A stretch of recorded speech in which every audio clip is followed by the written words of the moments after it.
Welcome back to the Biblical Conservative channel. As you all are aware, there are a number of issues that we're facing in our criminal justice system. It seems as if there is a tendency by certain activist judges to place the interests and values and concerns of criminals over citizens. And what happens when a criminal, a person that's awaiting trial, has electronic monitoring and they choose to take it off? And what about this deal with no cash bail? That was a deal that some of the progressives and leftists were pushing some years ago. So today we're going to have a conversation with Ken Good. We're going to talk about the no cash bail, talk about electronic monitoring, and talk about anything else relates to bail bondsmen and those kinds of things. So without further ado, let's welcome in Ken to this conversation. Ken, how you doing, sir? I'm good. Thanks for having me. Before we get started, if you wouldn't mind just giving my audience a little bit of background about yourself and how did you end up where you are today? Well, I think that it would be hard to say I didn't get here without, the help of God. Especially with my background. My grandfather was a sharecropper.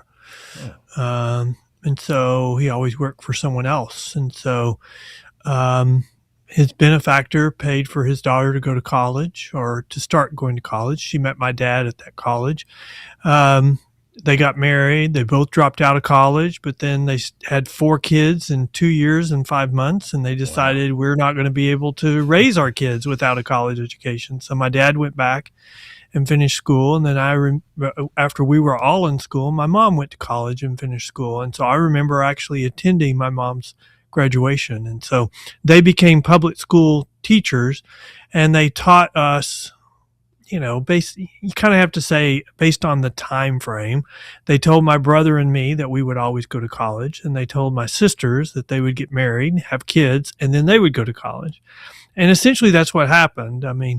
My mom and I also used to stay up Sunday night and watch Perry Mason. And so as a result of that, I wanted to become an attorney. I didn't really know what an attorney was.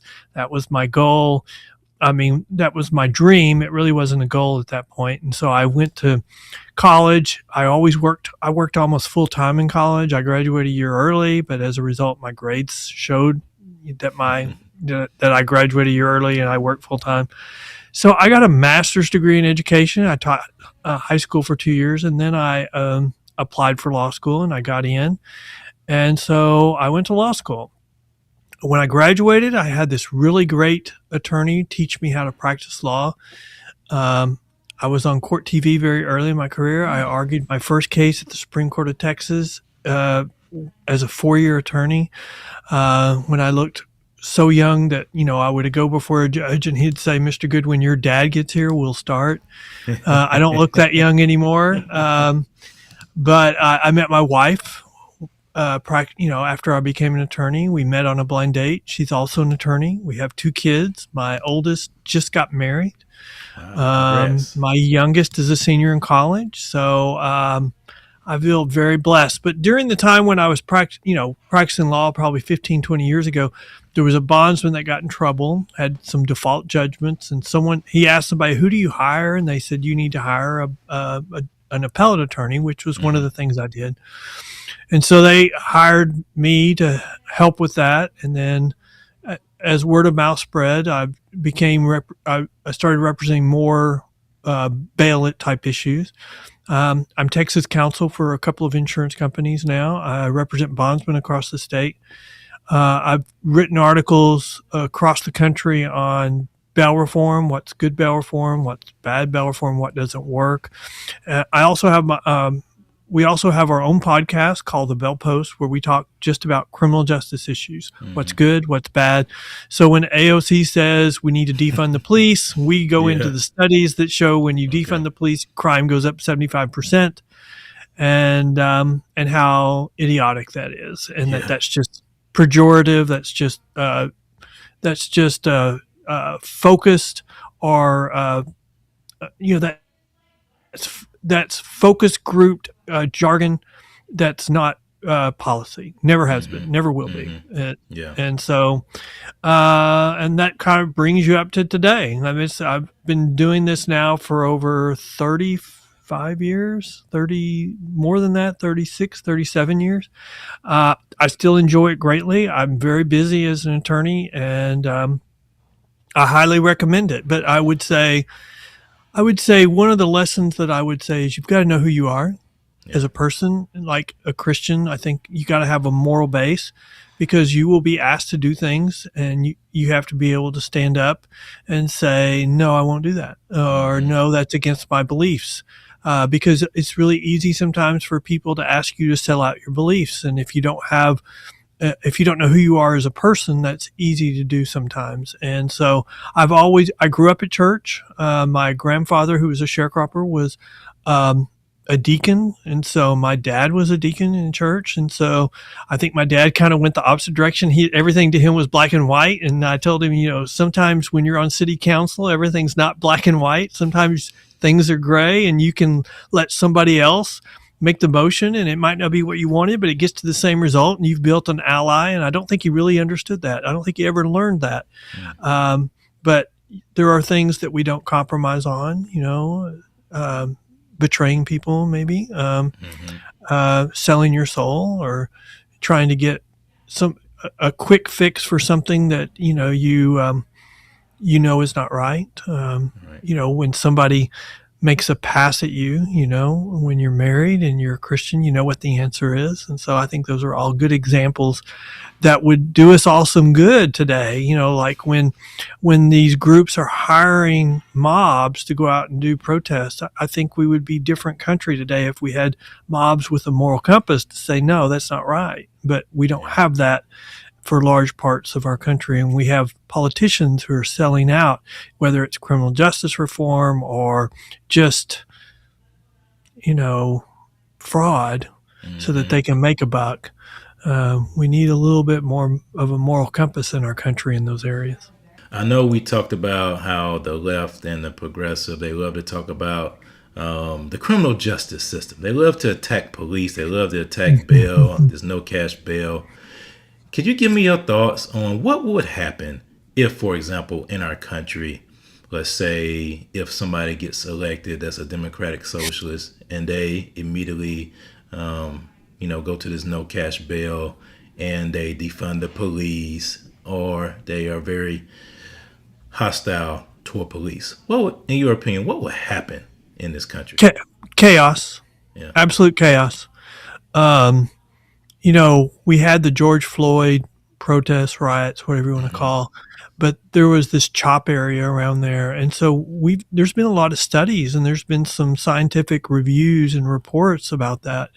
And so we had a 3-week time where there was no police presence for the CHOP zone. And then there's the buffer zone around it. And then there's the rest of the precinct. And so from taking the police away, well, there was ramifications. The city got sued, and they were sued multiple times, and I think they ended up getting judgments against them for like $2 million one time, and like maybe 10 or 20 on another case Wow. for not providing a police presence. And so, but that study and that report showed that without a police presence, but the equivalent of defunding the police, crime went up 75% in the CHOP zone where they police, but in the surrounding buffer, it went up a substantial amount, maybe even 50%. And then in the whole precinct, outside of that, it went up 25%. So it has a dramatic impact on crime. I mean, criminals see that as a green light to commit more crime, and not just commit more crime, to commit crime, because there's Mm-hmm. no accountability. When you get rid of the police, I mean, who are the police? If you think historically, who's the police there to protect? They're to protect the criminals from society. When they get Mm-hmm. arrested, they're actually protecting them from the mob. Well, Right. when you don't have a police, the mob runs everything, and the criminals get right in there with it, and so it creates chaos. There's some philosophies that teach us that, we compromised our power to come together as societies, and the compromise is to get public safety. So if we don't provide public safety, then we have a breakdown of our pact. And so we go back to what we were originally, and that is everybody fighting for each other's power. What is specifically wrong with no cash bail?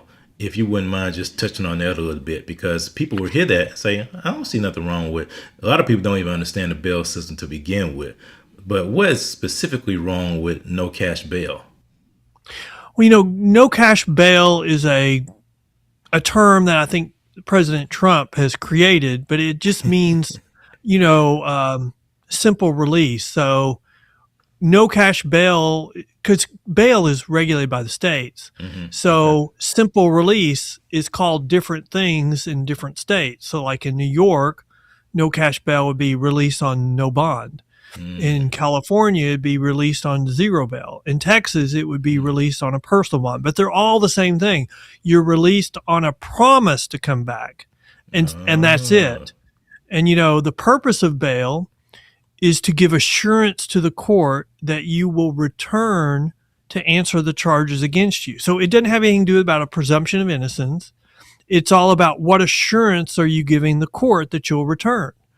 And simple release or no cash bail releases is you're not giving any assurance other than your promise. And the problem with no cash bail is it carries such a high failure to appear rate. And, a criminal case can't go forward without the person, except in very limited circumstances, like if you've already started trial. Right. And so if someone misses court, you have to put the case on hold until they come back. And so these simple release mechanisms just create complete chaos from the standpoint of you can't hold anybody accountable. So let's make it a real simple analogy. Yeah. If you have 1,000 people that are supposed to show up for court in a week, if you use the private industry, the private bail system, they have a less than a 10% failure to appear rate. These simple release mechanisms have a 50, 60, 80% failure to appear rate. So can you imagine at 1 week, you've got 1,000 cases, people that are supposed to appear. You've got 100 to reschedule versus 500 versus 800. And then you're going into the second week for another 1,000. Then you're going into the next week for another 1,000. When you use these simple release mechanisms, the failure to appear rate is so high, you can't hold anybody accountable because you just don't have that much jail space, especially for misdemeanors. And so the criminals learn that, and so it puts pressure on backlogs.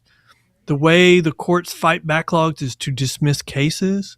And when you start dismissing cases, criminals see that as, hey, this party, let's commit more crime because nobody will be held accountable. And that's what we're seeing in our urban areas. So is the backlog because there's a lack of judges? What's the reason for this huge backlog? Well, I mean, so, think of this as a conveyor belt. The criminal justice system is a conveyor belt. We're always adding the same average number of cases every year. And so if you don't resolve the same number of cases, that increases the backlog. Yeah. During COVID, when we shut down everything, we were still arresting people. So that is an example of where the backlogs grew. But, just in general, if you're look in Chicago, if you're arresting, 10 people a week for murder, but you're only able to try for a court 1 or 2 a month, you can see where if you don't add courts, your backlog is going to come just from the inability to resolve cases. The defendants realize, hey, I'm going to make them go to trial on me. Well, that they may get your case resolved eventually, but that's going to create additional backlogs. So part of it is intrinsic, part of it is, we have this city within the city of people that commit crime. So we have the same group committing, 60% of all crime.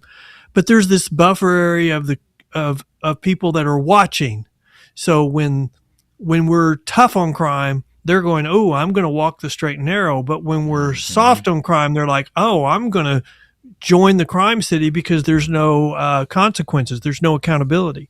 Right. We're in a period where, the crime city is kind of getting away with a lot of stuff in our inner cities. And so the Yeah. buffer area is like, I'm joining that. And so we need a tough on crime period to get people to change their mindset. And when that happens, crime will start going down and we can start addressing backlogs even more. But I mean, there's only a few ways to get rid of backlogs. I mean, you can add more courts. Courts don't like to do that because once you add them, it's hard to get rid of them.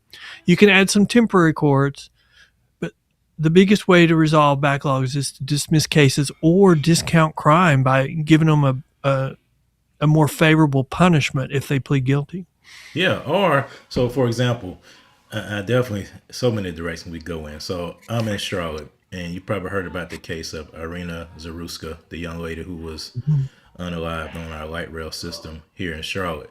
The person that committed that crime was released over a lot of, I don't know how many times he was released. Yeah. Is that part of the backlog system? These soft on crime DAs and people and judges. No, That but it's yeah. his situation is a different part of this soft on crime, bail reform, criminal justice reform, because historically we have gotten rid of our private sector mental health treatment Yeah. facilities, and we've replaced those with facilities in the criminal justice system. Our jails, our prisons are the largest mental health facilities in the country. Really? And so if someone gets arrested, they get convicted historically, and they get Yeah. their mental health treatment in the jail or in the prison. But through criminal justice reform, through bail reform, we don't want to hold those people anymore. And so we're using, especially for that guy, it was a King's X on their criminal case. So they just dismissed the criminal case and got him out of the system because they didn't want to spend any money on him for his mental health. But they were releasing him and he got no treatment. I mean, Yeah. Yeah. on that case, his mother had kicked him out because she Yes, she couldn't did. control him. And she was saying, look, this guy needed to be in jail. And so they had many opportunities to hold him and didn't because they used the King's X of his mental health. And now here we are. I've actually been critical of that because if he was not competent to stand trial on those minor charges, how is he competent to stand trial now? But the courts have both held, both the federal and the state, that he's not competent to stand Yeah, trial. they So, did. Yeah. and so now the problem is he committed a severe crime, so they didn't want to let him go. And so now they're going to hold him in a mental health facility and try to resurrect him to be competent to stand trial, or they call it rehabilitate him. Yeah. Which is fine, but why couldn't we have done that a long time ago? It's because they wanted to try to save a little money and put that money into social programs instead of figuring out, well, if we're going to get rid of him in the criminal justice system, what treatment are we going to give him in the private industry? None. Right. None was given to him, and that's the reason why that happened. How does electronic monitoring factor in if we have a case like that, for example, or anybody that can't make the bond or they get the simple release? How does electronic monitoring factor into that? Well, I think that the activists on the left think that electronic monitoring is the panacea. That's the quick fix. We don't need the private industry because we can just use GPS monitoring. The problem is I don't think people realize GPS monitoring is more expensive than the private industry, and it doesn't provide any supervision. It just provides a beep. And, the problem with GPS monitoring, it has a high level of false reports. Oh, it's not charged. Okay, well, the battery needs to be replaced. Or so it has a lot of false reporting. And then, we have this terrible example of this guy from Houston Right. who cut his GPS monitor off like 5:30 on Friday and went from Houston to Canada, somehow got a false passport or a fake passport from a different country, and flew from Canada to Italy. And when he arrived in Turin and he tried to pass through immigration, they discovered that his passport was fake and they took him into custody. But the problem that I have with that is, he knew what he was doing. I mean, this guy's got to be a sociopath or just really smart because he knew that if he waited till after working hours on Friday, he'd get a head start. And he got a head start on Friday night, Saturday, Sunday, because even if the GPS company reported it, Yeah. it's sending the report to an email address that nobody was going to review until the next working day, which was Monday. So it's not 24/7. It's only during the working day this is being Well, monitored. but it's going to be monitored by the GPS company, but they're sending their Right. That's reports what I'm to saying. Yeah. people. So the court can, I mean, it's the court that issues the warrant, not the GPS monitoring company. And so Uh, they send a report to the court, to whoever's providing supervision, and says, hey, we've got a report that he cut off his monitor. And so then they would report that to the judge, and the judge would issue a warrant. Well, that wouldn't happen until Monday. And to get all that started, by then he was already in custody in Turin, Italy. so does this happen a lot? I'm curious. How did he cut off the monitor bracelet? I mean, I thought those things Yeah, are it happens a anklets. lot more than you think. It So happens a really, lot more than you think, especially because, these things have to be recharged every day. yeah. And think about it, you can't charge it while you're sleeping for some reason. So you have to charge it. And then if you don't, because, we're talking about problem children, then there's going to be a lot of reports saying, hey, this thing, the battery ran down. And you're going to get a call saying charge your device. And so it gets so many false reports. It's almost like we're desensitized to it.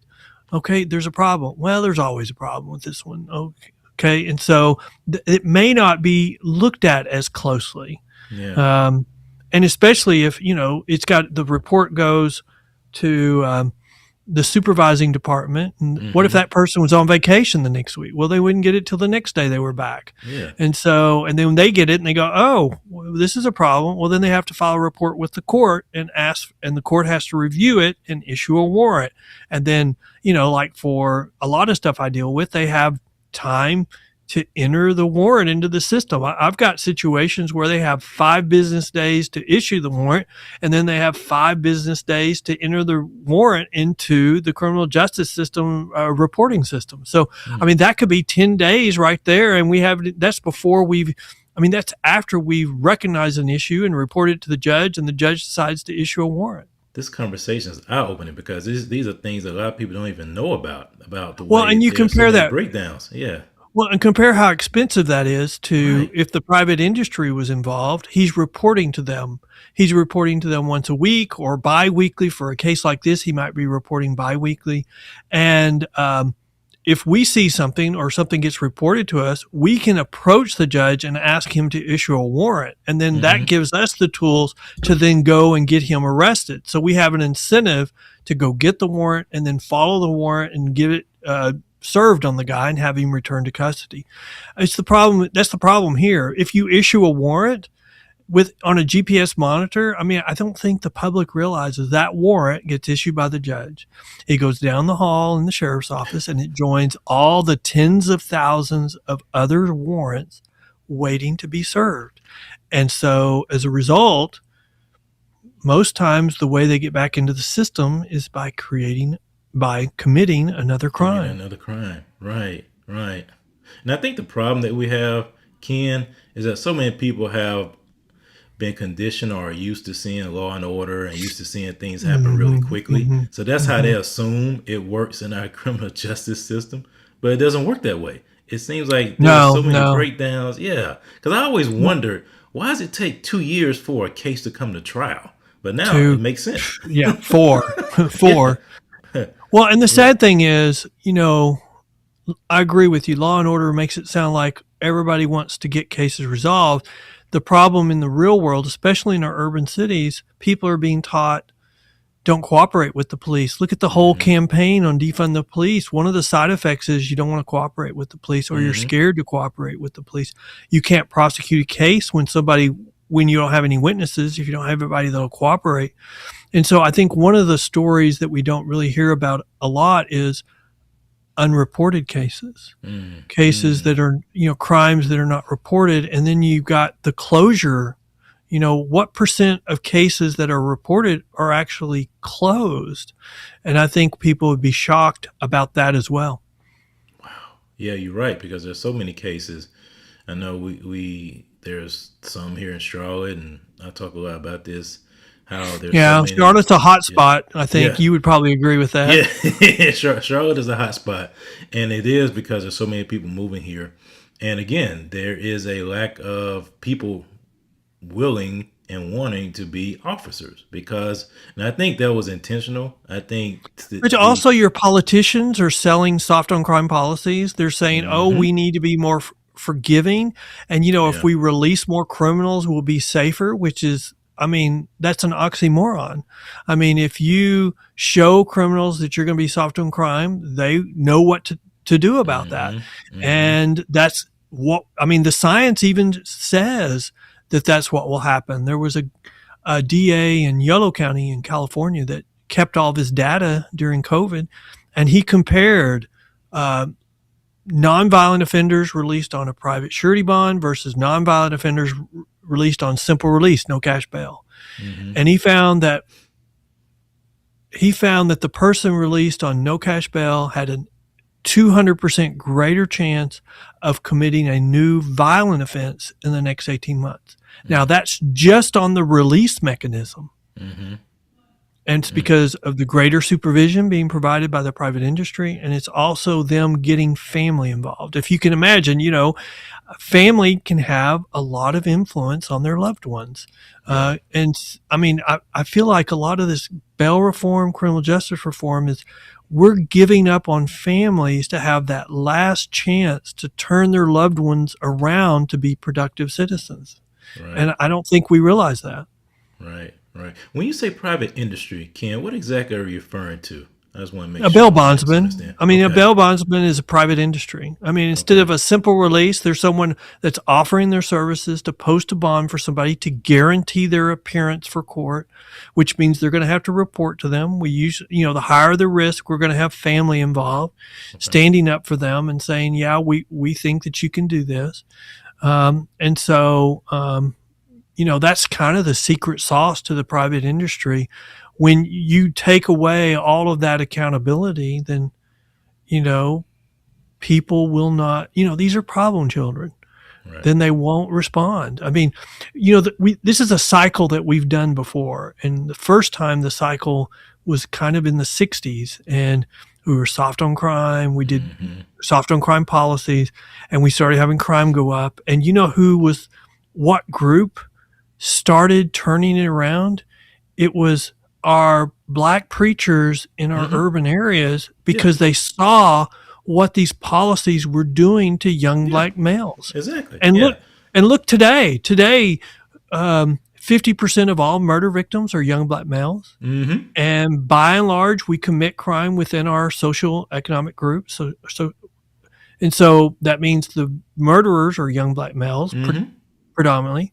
And somewhere in this criminal justice crazy reform movement, we've decided to favor the young black male murderer over the young black male decedent. hmm And that's hmm crazy. Yeah. Yeah. It's crazy. It's crazy. But you're right. There's a sentiment out there to give rights to the criminals and not the victims, not to make sure the perpetrators are well taken care of and not the people they've perpetrated the crime against. And when it comes to young people, young black people, I mean, homicide is the leading cause of death within a Hmm. certain age range, Hmm. which is not baffling. I understand why, but it's sad to me. And then it seems like there's not enough push, and that's the sad part about it. When people are looking Hmm. to cover for the criminal instead of pushing for reform that leads to changes in the community. That's the sad part about it. When you see But more and I more, think yeah, I think it's all politics. If you yeah, think it about is. it, let's go back 4 or 5 election cycles. And about 6 months before every election, there was something racial related in the criminal justice system, and there Mm-hmm. would be massive protests. And we had one side of the electorate being told, you're being mistreated and you need to get mad about it. And you need to come out in large numbers and vote for us and we'll fix it. Oh yeah. But the problem was, after the election, we went back to business as usual. Mm-hmm. And as a result, over time, a mob was started, and the mob started voting for fellow mob members. And that's Mm-hmm. how, in my opinion, we got the AOCs. That's how we got the new mayor of New York Yeah. City. Yeah. those are the true believers. Right. They're members of the mob. And so, we've got the activists telling the mob that they're being mistreated. And so now they're electing people that are going to enact policies that agree with that. And I Mm-hmm. would argue that the whole thing was set up just to win a couple of elections. And now the activists are losing control of the mob. I mean, they Yeah. never would have supported some of these the activist ideas, but now they're in a box because the Mm-hmm. activists will tell them, if you don't support this, we'll get somebody and we'll run them against you and they'll support it. Yeah. And that's where we are right now. Yeah. And so they're kind of like the old party bosses. You'll do what we tell you to, or we'll replace you. And that's Yeah. where we are. Yeah. Yeah. Yeah. I think they started off, it was politically motivated. We can capitalize upon the emotions of people and maybe a legitimate reason, maybe legitimate cases, but we can capitalize upon the emotions of the people and get them to vote for us. And then we're not going to do anything for them. But eventually it has burned them because now Yeah. you're right. The people that they pretended to care for are now the ones that are starting to gain power and gain control. And now they're going to push them out and really Well, and the enact things ultimate that hurts the people. And the Yeah. ultimate irony is the people they claim that they're seeking to help is the very group that will be hurt the worst Mm-hmm. with these Yeah. policies if they were to enact them, Right. because crime goes up quicker in our minority communities than it does Mm-hmm. anywhere else. So Mm-hmm. if we enact, I mean, aren't we really through these policies in reality going back to that dark time in our country? Whereas if you committed crime within your racial group and it was certain racial groups, we didn't care. Yeah. And that's why crime yeah. went up there. Eh, And the reason why we have a disproportionate amount, in my opinion, of certain races in jails is because we started caring. yeah. And I think part of that is that, and I think there were some things that are probably done incorrectly too. But to your point, I think the issue is people don't care because if a young black man kills another young black man, it's not going to make headline news. But let's say a police officer goes out there and unfortunately unalives that young black man, makes headline news. It generates clicks, it generates money, it generates activists to come in, and so that shows me that they don't care because you should have the Yeah. same amount of passion or more when you see these young people who lose their lives every day in the inner cities. But yeah, people don't The care. way you know it's about politics is these same politicians have destroyed families in our urban areas. They have destroyed the schools. They have failed with the war on drugs. Drugs are epidemic in our urban areas. Mm-hmm. And during the George Floyd thing, we had a lot of economic opportunities destroyed by fire. Yep. And so now those same politicians that failed at all those things are saying, "Oh, we can fix this, and we'll do it by reforming the criminal justice system to have no accountability and to increase crime on those very minority groups." No, the only way this makes sense is it's politics. Yeah. Yeah. And now they're trying to steer the mob that they've lost control over. That's a whole strategy. The whole strategy: create chaos and then be the one to come in and be the solution for it. But I think they've pushed it a little bit too far to where that chaos is overrunning them, and they don't know how to handle it. Well, I agree with you. And I think it's just we're committing the same cycle as the 60s, because in the 60s we had that backlash. And that's what gave us one of the reasons why we had President Reagan and his war on drugs. And I do think that and immigration policies, one of the reasons why Trump 2.0 was elected. Yep. Yeah. Exactly. It was. It was. I definitely think that was the reason why Trump was able to win. Well, and the crime policy and the immigration policy are so intertwined; it's ridiculous.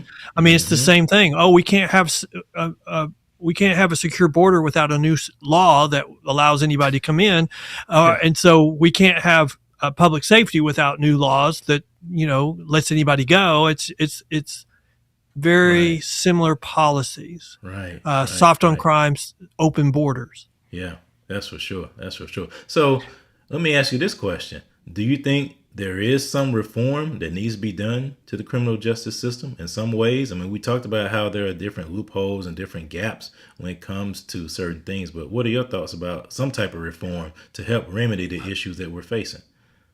Well, we're always looking for ways to improve the criminal justice system. Usually, anything that helps the criminal justice system will help, the bail bond business or bail bond industry because they're so intertwined. Like in Texas, according to the latest report from the Office of Court Administration, the private bail industry is responsible for 80-something% of all releases in Texas. I don't know if that's accurate, but that's what the report says. Now, but the problem is we're going in the wrong area in our urban areas. We're creating simple release, which is going to cause a 50, 60, 80% failure to appear rate. And how can you get cases resolved when you have that kind of a failure to appear rate? I mean, in California, I did a podcast with, a DA who said all misdemeanors in California use simple release and they have an 80% failure to appear rate. And on top of that, they have a speedy trial requirement. So if they miss court and don't come back at a certain point in time, the case has to be dismissed because they didn't meet the speedy trial requirements. I mean, so you can imagine you're turning the whole criminal justice chicken coop over to the chickens to run. Yeah, they're running it right into the ground for sure. Yeah. Wow. So if you were, hypothetically, let's say you were a policymaker, what would be some of the things you would push to help fortify the criminal justice system? And what would be some of the things you would remove to help fortify the criminal justice system? Well, in Texas, we've done several rounds of criminal justice reform, bail reform, but we've gone the opposite direction of the rest of our urban areas. And one of the things that we've done is that we've limited the use of simple release. So we've made a list of crimes, like New York has made a list of crimes that if you are on that list, you are simply released. Texas has made a list of crimes that says if you commit one of these crimes, you're not eligible for simple release. And so the rest they leave up to the discretion of the trial court.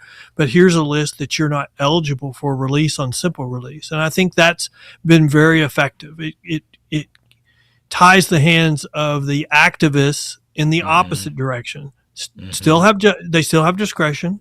If they want to release them on $1 bond, they can, but they just can't release them on a personal bond. So I think that's one of the things that they've done. But, the second thing Texas did that I think is very important, and it just sounds like common sense, is that's a requirement that judges review criminal histories before setting bail. I mean, Texas just added that 2 or 3 legislative sessions ago, and you would have thought before then, it just makes common sense. Why wouldn't a judge review criminal histories? But the problem is Texas didn't have the capability of displaying it for the judges. So it was a technology issue. Okay. We didn't have a central database to store it, and we didn't have a way to display it to the judge. So we've now made a huge investment, and we now do that. So, but I think what's getting missed right now with this criminal justice reform, bail reform is accountability. Okay. We're losing all of our accountability. So if a defendant can miss court 17 times and he just keeps getting arrested and released again the same way, I mean, they're not learning a lesson.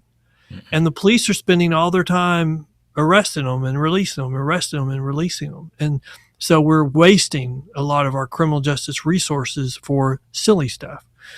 So I think if we could just add a strong element of accountability, which we've historically had in our criminal justice system.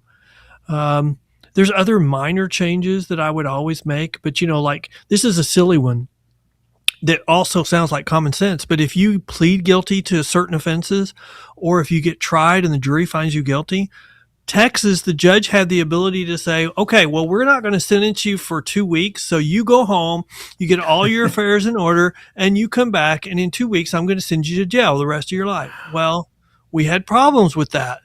And so now for certain offenses, the judge doesn't have the discretion to do that anymore. They have to go into custody and they'll be held until their sentencing. And, why would we need to tell judges not to let them go home? Why do we have to come up with that? Why do we have to come up with those rules? Yeah. I think there are a lot of ways with technology that we can improve the criminal justice system, but I would get rid of all these algorithms that we're experimenting with. The simple release, I think if we have to have it for the poor or first-time offenders, fine, we have to have it as an option. But if the Yolo County studies are correct, anytime we're using that, we're putting that person at a greater risk of ending up in a worse position than they already are. So I would use it very sparingly, because just the type of release mechanism, you can get, your backlog can get smaller just by using more surety bonds. And so I would be considered a law and order judge, I promise you. But I would be working on my backlog extensively. Okay. And so I would do all the things that we know how to reduce crime. And it would, if you miss my court and you fail to show up, you're not going to get 17 chances. You may not get 2. You're going to have a really good excuse for 1. And what are your thoughts about, is there anything we can do when it comes to electronic monitoring, any reforms, any things we can do to fix that, to make that better, a better process than what it is right now? Well, I think that electronic monitoring is expensive. And so it may be even more expensive than the private industry. It's just, the activists like the thought of it because it gets rid of the private industry. I think the activists want to get rid of the private industry no matter what. Gotcha. And so once they got rid of them, they don't care if the system collapses. Yep. And so I think it's really hard to find a compromise with the activists because they won't admit when something's not working. Yeah. So I would be GPS should be supplement to what you're already doing. It shouldn't be the only thing you're doing. So if you're on a private surety bond and then you want to add GPS monitoring, sure. But if you're just going to do GPS by itself, it's not a replacement. It's a supplement. How can people hear more information like this, be educated about our bond system, criminal justice system? How can they follow you and get in touch and listen to your podcast? You can go to our website, pbtx.com, the Professional Bondsmen of Texas, pbtx.com. We have a blog where we highlight important criminal justice stories. We also have our own podcast. There's a link on the menu, or you can just go to thebellpost.com. And all we do is talk about criminal justice issues, what works, what doesn't work, what are the new statutes that have been passed in Texas, and highlight. So education of our industry, but also education of the public.